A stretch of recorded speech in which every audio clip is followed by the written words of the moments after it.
Billions. Yeah, you heard that right. Billions of dollars are generated every single year by free-to-play games. The life service genre is thriving, rising in popularity thanks to its $0 entry. It allows it to be enjoyed by many. Designers use old and tested methods to manipulate players into spending their cash via integrated microtransactions on a daily basis. Now, before we begin, we want to clarify that this video is not meant to criticize or condemn the gaming industry as a whole, but rather to shed light on some of the psychological strategies employed. So, let's get started. If you've played any popular video game in recent years, you've probably come across elements like loot boxes, microtransactions, and in-app purchases. These features have become increasingly common, but have you ever wondered why they exist? Well, game studios have developed a whole arsenal of psychological tactics to encourage players to spend money. To understand how these tactics work, you need to take a step back and look at the world of casinos. Game studios often draw inspiration from casinos and their ability to keep players engaged and spending money. Casinos create an environment that is designed to maximize the chances of players parting with their cash, and game studios have taken note. One of the fundamental psychological tactics employed by game studios is the concept of variable rewards. This idea is based on the work of renowned psychologist B.F. Skinner and his experiments with operant conditioning. By offering players unpredictable rewards at irregular intervals, games can condition them to perform particular actions and behaviors. Studios create a sense of anticipation and excitement, hooking you to keep playing until you receive the reward. This engagement is similar to pulling the lever on a slot machine. Loot boxes are a prime example of variable rewards in action. These virtual crates contain randomized items, and players never know what they'll get when they open one. It triggers a rush of dopamine in the brain, making the experience highly addictive. Players become hooked on the anticipation of what's inside, which drives them to keep purchasing more loot boxes. The method works so well that it brought the gaze of the government because loot boxes are really similar to gambling. This similarity forced many countries to ban this type of monetization. The popular Overwatch by Blizzard Entertainment relied on this method for years. It generated over $1 billion for the studio. Sadly for them, they had to remove it for the release of Overwatch 2, and they focused more on other free-to-play monetization techniques.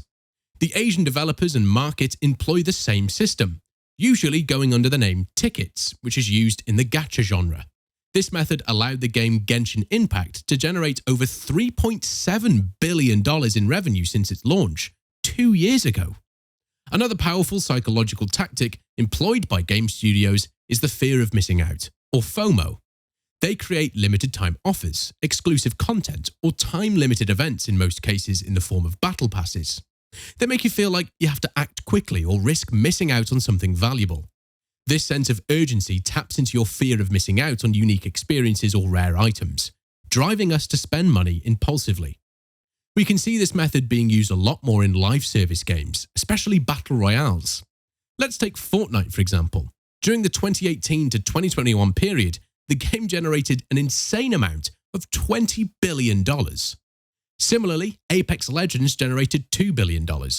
You can safely say that it has been proven to be a highly profitable strategy. But calling it fear of missing out is too vague for people to understand how it works.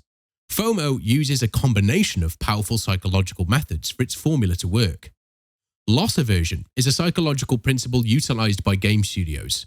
The designer's goal is to elicit emotional responses in the players. In order to do that, they summarize the emotions in two really broad categories: positive and negative emotions. Human beings tend to feel the pain of loss more strongly than the pleasure of gain. The loss isn't only bound to the valuable rewards, but to the time you've invested in the game. The battle passes usually take a while to complete. That's the whole point. They want you to feel as if you've earned it. While slowly reaching the final reward of the battle pass, the suspense until you reach it will keep you invested. If you're planning on quitting before the end, the thought that you've invested so much time into grinding will make you reconsider. Scarcity is the other tactic that plays on your ingrained desire for things that are rare or hard to obtain.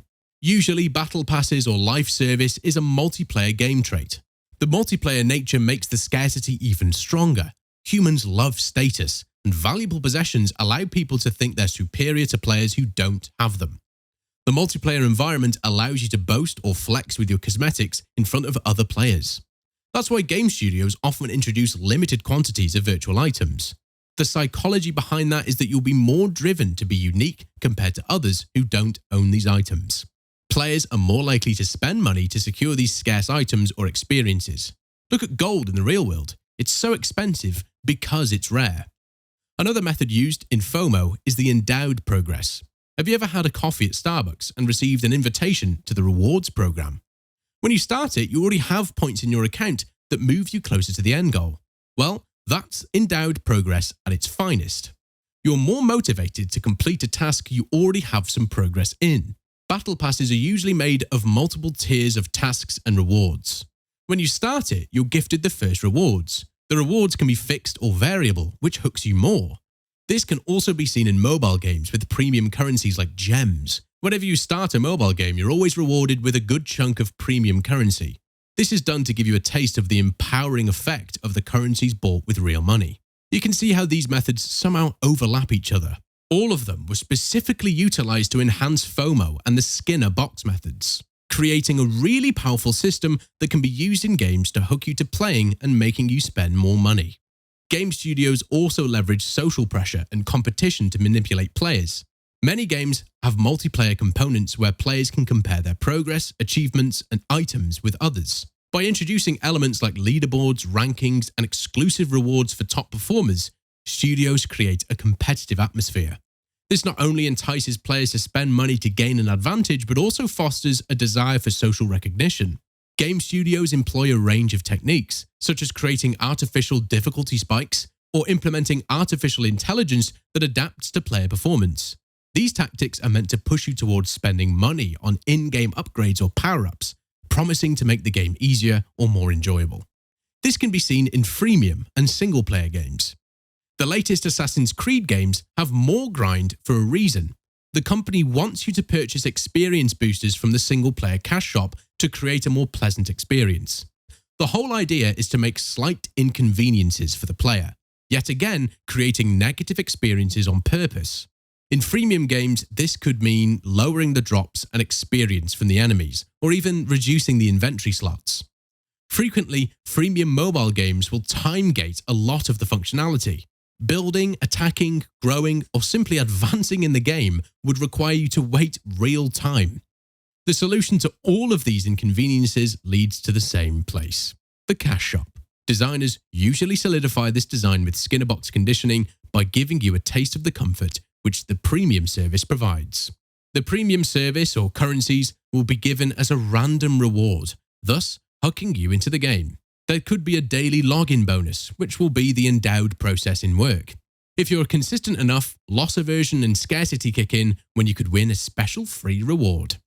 So there you have it, a glimpse into how game studios manipulate players into spending money. By harnessing the power of variable rewards, FOMO, social pressure, and psychological manipulation, they create an environment that can be hard to resist. It's important to remember that as a player, you have the power to make informed choices and set limits on your spending.